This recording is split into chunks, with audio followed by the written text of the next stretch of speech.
So joining us now is Austin Lyons, Senior Analyst at Creative Strategies, with a closer look at some of the latest tech developments. And so, Austin, thank you so much for joining us on this Friday. Always appreciate your time and all of your thoughts.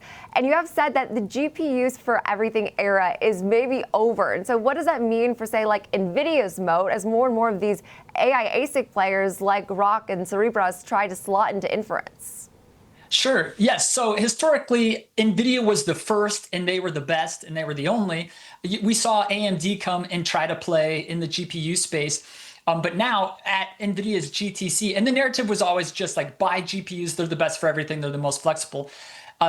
Last week at GTC, NVIDIA and Jensen Huang showed that if you take LLM inference, which is the defining workload of our era, you can actually break it down into subtasks if you want to think about it. For example, prefill and decode is what they call them. And you can run some of these workloads on GPUs, but actually to get really fast, like what they call ultra low latency and high interactivity for the user, so like really fast Claude coding, for example, you can actually slot in Grok chips and unlock this new performance level. And so, that sort of changes the dynamics, because if you can slot in Grok or Cerebras, it starts to say like, oh, who else could slot in here and why should it be NVIDIA? Now, NVIDIA, for their moat, they're trying to take it up a level higher and say, hey, it's not about the individual components, it's about the whole system, all of the racks put together, who can give you the best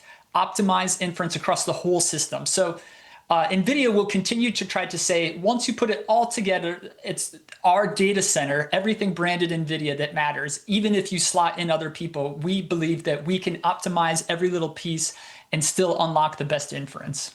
All right, Austin, one of the companies that's trying to slot themselves in there is ARM. They're shifting from like licensing IP purely to actually selling these full racks for this AI. Why is that important, and how is it meaningful to earnings power? Yeah, totally. So in the data center that Jensen showed, Jensen and NVIDIA actually had racks of CPUs that were ARM licensed CPUs that NVIDIA makes. And Jensen's rationale was, hey, actually CPUs are becoming the bottleneck for GPUs because there's still a lot of work that needs to be done on the CPU to keep the GPUs fed.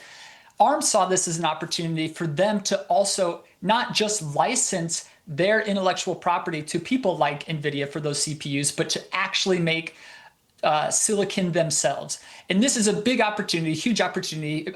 Historically, ARM for the last 35 years has only licensed their intellectual property.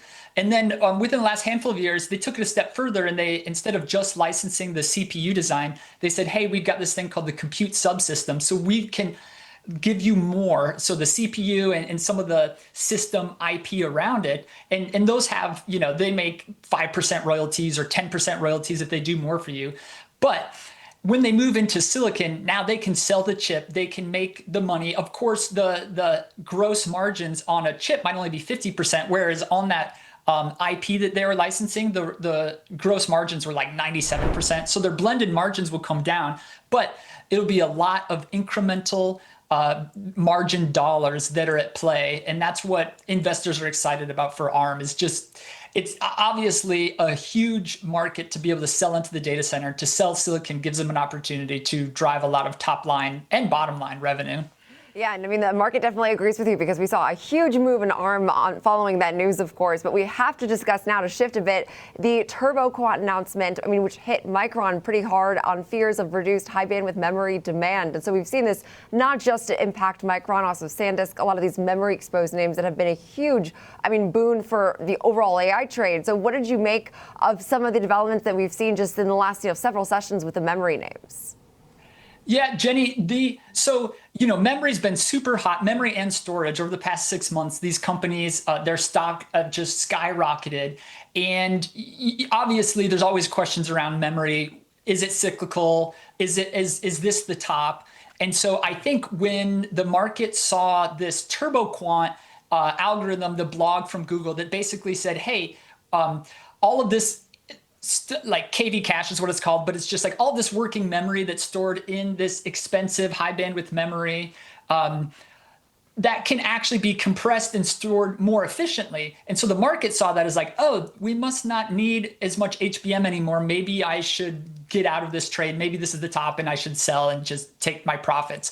Now, of course, I actually think my interpretation, and I think which would be the right interpretation in the long run, we can debate it, is that by being able to store more memory efficiently, that just means we can do more. So, as over the past couple of years, when we first started with ChatGPT, like it was kind of helpful and kind of useful, but once it could start to reason, it had longer context, you could give it like all these PDFs to read, it got more and more valuable. And ultimately what this algorithm from Google does is just unlock, hey, you can now attach even more PDFs. You can give it even more context. And so you can do more. And I think that's the right framing here, is that we'll be able to do more with the hardware that's already deployed. And so I don't think it means Nvidia or AMD or anyone's going to start buying less memory. I think it just means they're going to continue to design their chips with as much memory as possible, and AI model labs will be able to do more with that hardware. Yeah, and that's one of those paradoxes, right? What is it, Javons or something like that? Exactly. It's exactly But that. I do want to push back and so we can debate it. So here's my final question for you. What do you say to those who say, hey, all of this is great academically, it reads well on paper, but the NASDAQ hasn't made a new all-time high since October of last year. It's now over 11% off its highs, and things seem to be accelerating in the other direction. Yes, it's a great question, Alex. We're in this like churn moment right now where academically, there's a lot of really interesting things taking off. Agentic AI, Claude Code. Now the barrier for writing software, anyone can write software now. All you have to do is speak in natural language and legitimately you can make amazing apps. My kids make video games just on demand. They just have an idea. I want to make Plant Tycoon and they make it, right? And this will really unlock productivity and the amount of what employees can do. If you hate writing expense reports and wasting your time doing that, awesome. Use Claude Code and write software to do that for you now. Anyone can do that.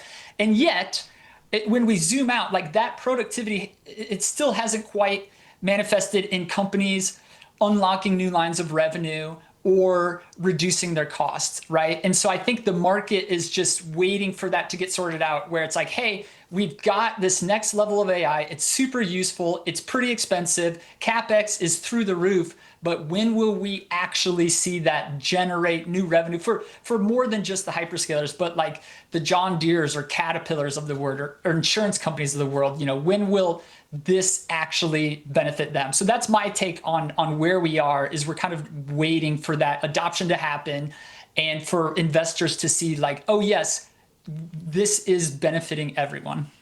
And I totally agree, and I think it's the fine line between, like investing in these companies and understanding what these companies do, and it does feel like there's a bit of a disconnect right now, because I agree, like you see the TurboQuant news, and I was a bit confused by the market's reaction. I mean, huge reaction, and I think there's still a lot of like proof of concept that we need to see play out in real time to obviously see maybe more favorability come into the space. But we so appreciate your time today, Austin Lyons. Always great conversation. Senior analyst at Creative Strategies.